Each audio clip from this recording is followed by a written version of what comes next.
मेरा नाम नेहा है और मैं 25 साल की हूँ। मेरे जेठ मेरे पति को अपनी जायदाद में से कुछ भी नहीं देना चाहते थे। वजह ये थी कि मेरे पति उनके सौतेले भाई थे। मेरे जेठ अकेले ही 4 फैक्ट्रियों के मालिक थे, लेकिन वो अक्सर बीमार रहते थे। डॉक्टर ने बता दिया था कि मेरे जेठ के दिल में कोई परेशानी है और वो कभी भी हमें छोड़कर चले जाएंगे। ज़्यादा से ज़्यादा बस 2 साल तक ही जिंदा रह पाएंगे। मैंने अपनी छोटी बहन से कहा कि वो मेरे जेठ से शादी कर ले। 2 साल बाद जब वो मर जाएंगे तो उनकी सारी जायदाद पत्नी की हैसियत से तुम्हारी होगी और फिर हम खूब ऐश करेंगे। मेरी बहन ने मेरी बात मान ली और फिर मैंने अपनी बहन की शादी अपने जेठ से करवा दी। लेकिन जेठ तो अब पहले से ज़्यादा जवान होने लगे थे। 2 साल गुजर गए, लेकिन मेरे जेठ की मौत नहीं हुई। मेरी बहन मुझे बुरा भला कहती रहती कि तुम्हारे जेठ कब मरेंगे, उन्होंने तो मेरा जीना हराम कर दिया है। एक दिन रात के वक्त बहन के कमरे में से चीखों की आवाज़ें आने लगीं। मैं भागकर अपने जेठ के कमरे में गई तो देखकर मेरी जान निकल गई, क्योंकि जेठ ने तो मेरी बहन को, मैं एक गरीब परिवार से ताल्लुक़ रखती हूँ। हम 3 ही बहनें हैं। मेरी बहन गुनगुन मुझसे 1 साल छोटी थी। हम दोनों बहनों में बहुत ज़्यादा मोहब्बत थी। हमारी आपस में बहुत बनती थी। एक दूसरे के बिना हम खाना भी नहीं खाते थे। हमारे माता पिता भी हमारी हर ख्वाहिश पूरी करते थे, हमारा बहुत ज़्यादा ख्याल रखते थे। कुदरत ने हम दोनों बहनों को बहुत सुंदर बनाया था। जब मैं कॉलेज में पढ़ती थी तो मेरे लिए रिश्तों की लंबी लाइन लगी रहती थी। लड़के मुझसे बात करने के लिए मरे जाते थे, मगर मैं किसी को भी अपने मुंह नहीं लगाती थी। मैं किसी से भी बात नहीं करती थी। इसकी वजह ये थी कि मैं बहुत अमीर लड़के से शादी करना चाहती थी। मेरे ख्वाब बहुत ऊंचे थे, लेकिन मैं अपने सपने पूरे करने के लिए कोई गलत रास्ता अपनाना नहीं चाहती थी। मैं सही तरीके से अपनी मंजिल को हासिल करना चाहती थी। मेरी ज़िंदगी का सबसे बड़ा सपना था कि एक राजकुमार आए और मुझे शादी करके लेकर जाए, और वो राजकुमार मेरी ज़िंदगी सुकून और खुशियों से भर दे। आज भी मुझे वो दिन याद है जब कॉलेज में एक लड़की से मेरी दोस्ती हुई थी। वो लड़की बहुत अमीर घर की लड़की थी, लेकिन वो सुंदर नहीं थी।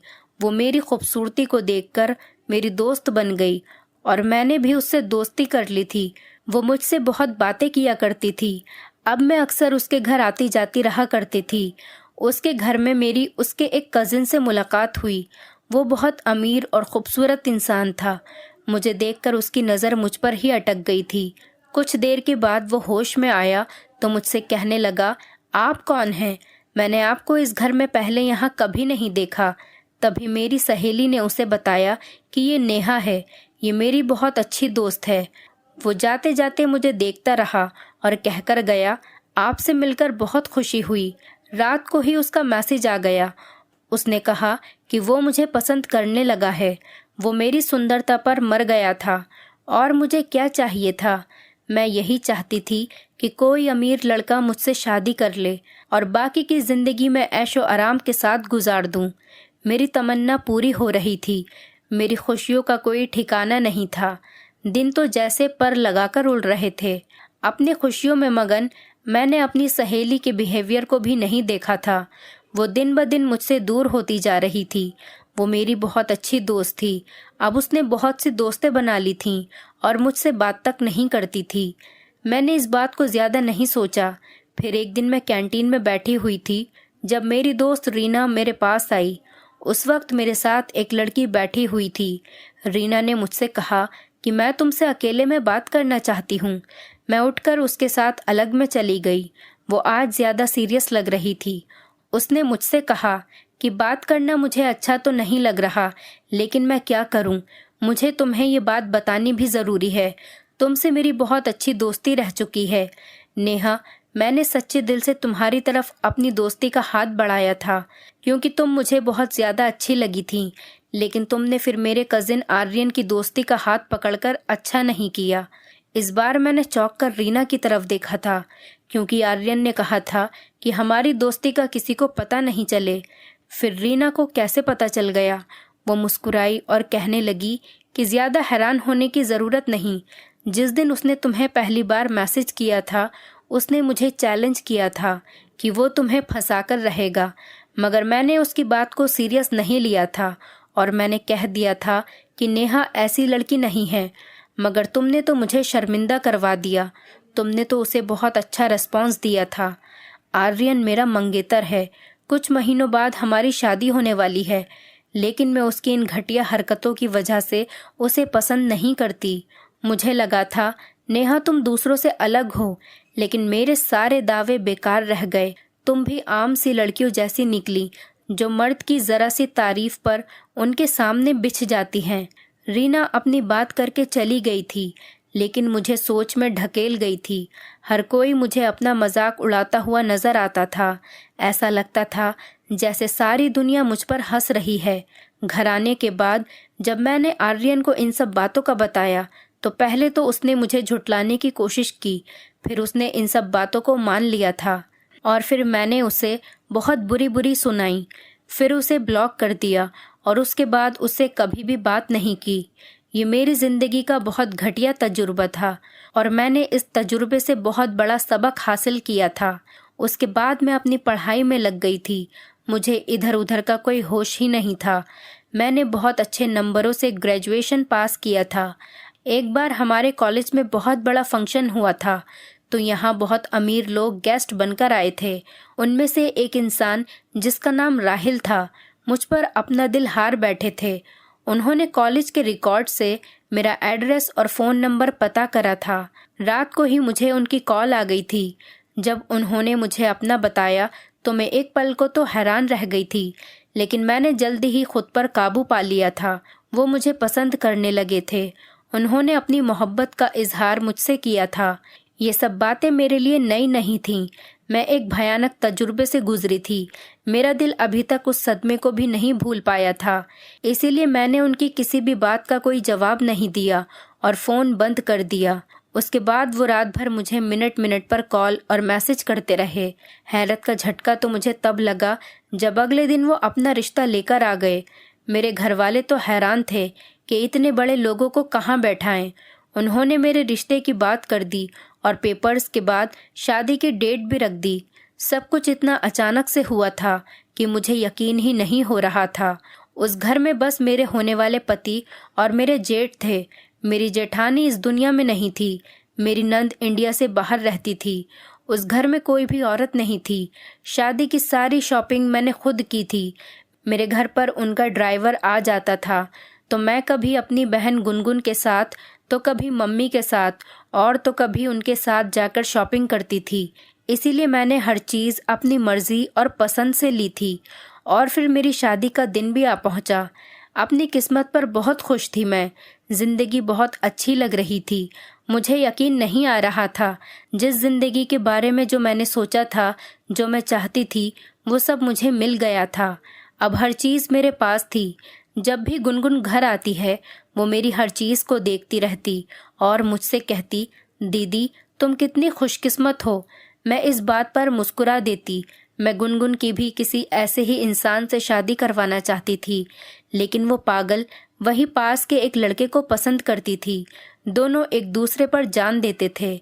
सोहन की बहुत मामूली सी जॉब थी। मैं कहती थी कि सोहन तुम्हें क्या दे सकता है, वो तो तुम्हारी कोई भी ज़रूरत पूरी नहीं कर सकता। मेरी मानो उसे छोड़ दो, मैं तुम्हारा किसी अच्छे घर में रिश्ता करवा दूंगी। लेकिन वो हर बार मना कर देती थी और कहती थी कि दीदी मोहब्बत और दिल की खुशी सबसे बढ़कर होती है। अक्सर मेरे जेठ और गुनगुन का आमना सामना हो जाता था। वो एक भरपूर नज़र उस पर डालते और अपनी नज़र बदल देते थे। इस बात को गुनगुन ने नोट किया था और जब उसने इस बात का जिक्र मुझसे किया तो मैंने हंसकर टाल दिया। मेरे जेठ अच्छी खासी उम्र के थे, लेकिन वो अपने आप का बहुत ज़्यादा ख्याल रखते थे। रोज़ाना जिम जाते थे, रोज़ाना सुबह शाम एक्सरसाइज करते और अपने खान पान के बारे में बहुत ज़्यादा ख्याल रखते थे। देखने में वो मेरे पति से कुछ साल ही बड़े लगते थे। मेरी शादी को 3 साल होने वाले थे और अब तो मैं एक बच्चे की माँ बनने वाली थी। हम दोनों इस बात से बहुत ज़्यादा खुश थे। मेरे पति ने मुझे बताया कि मेरे जेठ को हार्ट का मसला है और उनके दिल में कोई बड़ी परेशानी है और उनका दिल उनका साथ कभी भी छोड़ सकता है। ये सुनकर तो मेरे पाँव के नीचे से ज़मीन निकल गई। मेरे पति बहुत ज़्यादा दुख में थे। अपने भाई की वजह से वो रो भी रहे थे। जेठ जी का व्यवहार भी मेरे साथ बहुत अच्छा था। वो मेरा बहुत ख्याल रखते थे। ये खबर सुनकर मुझे भी बहुत बड़ा झटका लगा था। लेकिन अब क्या होगा, ये सुनकर मेरे जेठ खुद ही डॉक्टर के पास जाते थे और उन्होंने खुद ही कहा कि उनके पास जीने के लिए 2 साल बचे हैं। मेरे पति ने कहा कि किसी बाहर देश में चलते हैं और वहाँ पर आपका इलाज कराते हैं। मगर मेरे जेठ ने एक नहीं सुनी। उन्होंने कहा कि अगर उनकी ज़िंदगी हुई तो उन्हें कुछ भी नहीं होगा। एक दिन मेरे जेठ ने एक वकील को घर पर बुलाया और वसीयत लिखवा दी कि मेरे मरने के बाद 4 फैक्ट्रियां किसी और के नाम पर कर दी जाएंगी। क्योंकि राहिल मेरा सगा भाई नहीं है, इसीलिए मैं चाहता हूँ कि सारी जायदाद मैं गरीबों में बांट दूँ। राहिल के नाम बस यही बंगला रहेगा। जेठ की ऐसी वसीयत से मैं और राहिल दोनों परेशान हो गए। उनके मरने के बाद हमारे हालात बहुत ख़राब होने वाले थे। तभी मेरे दिमाग में एक आइडिया आया कि मैं अपनी बहन गुनगुन की शादी अपने जेठ से करवा दूंगी। 2 साल की ही तो बात है। 2 साल के बाद जब मेरे जेठ मर जाएंगे तो बीवी की हैसियत से सारी जायदाद गुनगुन की हो जाएगी और हम सब ऐश करेंगे। राहुल और मैंने बहुत मुश्किल से जेठ जी को शादी के लिए मनाया और जब मैंने गुनगुन से ये बात की तो वो ये सुनकर हैरान रह गई। वो शादी के लिए तैयार नहीं थी। वो सोहन के साथ सच्ची मोहब्बत करती थी और उसी से शादी करेगी। मैंने उसे मनाने की हर मुमकिन कोशिश की, फिर आखिर वो मेरी बात मान गई। फिर मैंने अपने माता पिता से भी बात की और उन्हें भी मैंने बहुत मुश्किल से मना लिया था कि मेरे पति मेरे जेठ के सगे भाई नहीं थे, इसीलिए मेरी बहन की शादी मेरे जेठ से हो सकती थी। गुनगुन विदा होकर उस घर में आ गई थी और दिन बहुत रफ्तार के साथ गुजर रहे थे। दिन तो 2 साल से आगे जा रहे थे। मैं और गुनगुन तो परेशान थे कि क्या हो रहा है। हम दिन उंगलियों पर गिन गिन कर गुजार रहे थे, लेकिन जेठ जी तो हट्टे कट्टे थे। वो जब घर पर होते तो ज़्यादातर वक्त अपनी पत्नी यानी कि गुनगुन के साथ गुजारते थे और जब बाहर होते तो मेरे बेटे को उठाए रखते थे। उन्हें अपने भतीजे के साथ बहुत ज़्यादा मोहब्बत थी। पहले तो गुनगुन बुझी बुझी सी रहती थी, लेकिन अब ऐसा लगता था कि वो अपनी ज़िंदगी की तरफ वापस लौट रही है। लेकिन हमारे जहन में यही बात रहती थी कि आखिर क्या वजह है कि मेरे जेठ कहीं से भी बीमार नहीं लगते। तब मैंने गुनगुन से कहा कि उनकी मेडिकल रिपोर्ट्स को ढूंढो और देखो कि उनमें क्या लिखा है। एक दिन गुनगुन के हाथ एक फ़ाइल लग गई थी, लेकिन अचानक से मेरे जेठ ऊपर आ गए। उन्होंने वो फाइल गुनगुन के हाथ से ले ली थी और लॉकर में रख दी थी और गुनगुन को उन्होंने प्यार से बुलाया था। गुनगुन को वो कभी डॉक्टर के चेकअप के लिए अपने साथ नहीं लेकर जाते थे। एक बात जो मुझे बहुत परेशान करती थी कि मेरे पति बहुत ज़्यादा परेशान रहने लगे थे। वो बहुत ज़्यादा गुस्सा करने लगे थे। उनका अपने बड़े भाई के साथ भी किसी न किसी बात पर झगड़ा रहने लगा था। उस दिन भी वो कमरे में किसी बात पर झगड़ रहे थे। मेरे कमरे में अचानक जाने पर वो चुप हो गए। मुझे अंदाज़ा हो गया था कि यहाँ पर कोई सही बात नहीं हो रही थी, लेकिन मैं सोच में पड़ गई थी कि मेरे पति को अपने भाई से आखिर किस बात पर मसला है। वो तो अपने भाई से बहुत ज़्यादा मोहब्बत करते थे, उनकी हर बात मानते थे। वो अपने भाई के साथ ऊंची आवाज़ में बात तक नहीं करते थे, लेकिन उन्हें अब क्या हो गया था? वो ऐसा व्यवहार क्यों करते थे? मैंने इस बारे में कई बार उनसे पूछा, मगर उन्होंने मुझे कुछ भी सही जवाब नहीं दिया। आज जब मैंने उनसे कमरे में आने के बाद इस बारे में पूछा तो पहले तो वो चुप हो गए, फिर वो कहने लगे, तुम जानती हो भाई की बीमारी के बारे में, और तुम ये सोचती होगी कि उन्हें डॉक्टर ने ये कहा था कि वो 2 साल तक ही जिंदा रहेंगे, लेकिन अभी उनकी बात पूरी नहीं हुई थी कि दरवाजे पर कोई आया था। जब मैंने दरवाज़ा खोला तो सामने गुनगुन खड़ी थी। उसका चेहरा पीला पड़ रहा था। वो कहने लगी, मेरे साथ अस्पताल चलो, मेरी तबीयत बहुत ज़्यादा ख़राब है। उसकी ख़राब तबीयत देखकर मैं परेशान हो गई और उसी वक्त मैं उसे अस्पताल लेकर गई, मगर डॉक्टर की बात सुनकर हमारे पाँव के नीचे से ज़मीन निकल गई। गुनगुन माँ बनने वाली थी। ये खबर मेरे लिए किसी क़यामत से कम नहीं थी, मगर गुनगुन ये सुनकर बहुत खुश हो गई थी और मैं उसकी खुशी पर हैरान रह गई थी। घर आने के बाद जब मैंने ये बात अपने पति को बताई, उनके बदलते चेहरे की रंगत देखकर मैं डर गई थी। उनके चेहरे पर तनाव आ गया था। वो बहुत ज़्यादा गुस्से में लग रहे थे। मैंने उन्हें देखकर कुछ भी कहना, सुनना या पूछना ज़रूरी नहीं समझा और लाइट ऑफ कर दी और सोने के लिए लेट गई। अगले दिन भी उनका व्यवहार ऐसा ही हो रहा था। वो बिना नाश्ता किए ही चले गए थे, जबकि मेरे जेठ बहुत ज़्यादा चमक रहे थे। खुशी खुशी से अपने ऑफिस के लिए चले गए, जबकि मैंने सारा दिन अपने पति की अधूरी बात को समझने में निकाल दिया। आखिर वो मुझे क्या कहने लगे थे? वो मुझे कुछ बताने वाले थे, मगर फिर ऊपर से गुनगुन आ गई। मैं भी तो उनसे कुछ पूछ ही नहीं सकती थी। वो बिना नाश्ता करे हुए ही चले गए थे। मैं उनके बारे में सोच सोच कर परेशान हो रही थी। मैंने 2-3 बार कॉल की, लेकिन उन्होंने मेरा फ़ोन ही नहीं उठाया। मैं गुनगुन के होने वाले बच्चे के बारे में सोच रही थी, लेकिन इससे पहले मेरे जेठ को कुछ हो गया तो वो अकेली इस बच्चे को कैसे संभालेगी, उसका कैसे ख्याल रखेगी, और मैं अपने माता पिता को क्या जवाब दूंगी। वो गुनगुन की शादी इतनी उम्र दराज आदमी से करना नहीं चाहते थे, मगर मैंने उन्हें बहुत मुश्किल से मनाया था। अब मैं उनके सामने क्या झूठ बोलूंगी। मगर हैरत तो मुझे गुनगुन के व्यवहार से थी। वो ज़रा भी परेशान नहीं थी। वो बहुत मुतमईन और सुकून से लग रही थी। सच कहूँ तो वो बहुत खुश लग रही थी। लेकिन क्यों ये बदलाव कैसे आया, मैं ये समझ नहीं पा रही थी। अभी कुछ दिन पहले तक तो वो बहुत परेशान थी। अब आज मैंने जब गुनगुन से अपने जेठ की रिपोर्ट के बारे में पूछा तो वो चुप हो गई। उसने मेरी बात का कोई जवाब नहीं दिया और बात ही बदल दी। मुझे अपनी बहन गुनगुन, अपने जेठ और अपने पति का व्यवहार बहुत परेशान कर रहा था। उनके बदलते व्यवहार से मैं बहुत परेशान थी और सोच सोच कर मैं पागल होने को थी, मगर कोई भी मेरी बात का जवाब देने को तैयार ही नहीं था। आखिर चल क्या रहा था यहाँ पर, जो मुझे समझ में नहीं आ रहा था। कुछ तो ऐसा था जो मैं समझ नहीं पा रही थी, जो मेरे सामने था मगर मुझे नज़र नहीं आ रहा था। मैं इस राज से पर्दा हटाने को बेताब थी। अगले आने वाले दिन मुझे और हैरत में डाल गए थे, जब मेरे पति ने कहा कि हम लोग नए घर में शिफ्ट हो रहे हैं। इस घर में मेरा दिल नहीं लग रहा।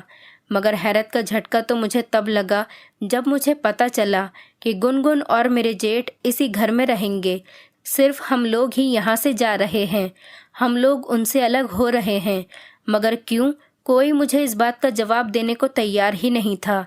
हैरत तो मुझे गुनगुन को देखकर होती थी। उसने तो अपनी आंखें जैसे माथे पर रख ली थीं।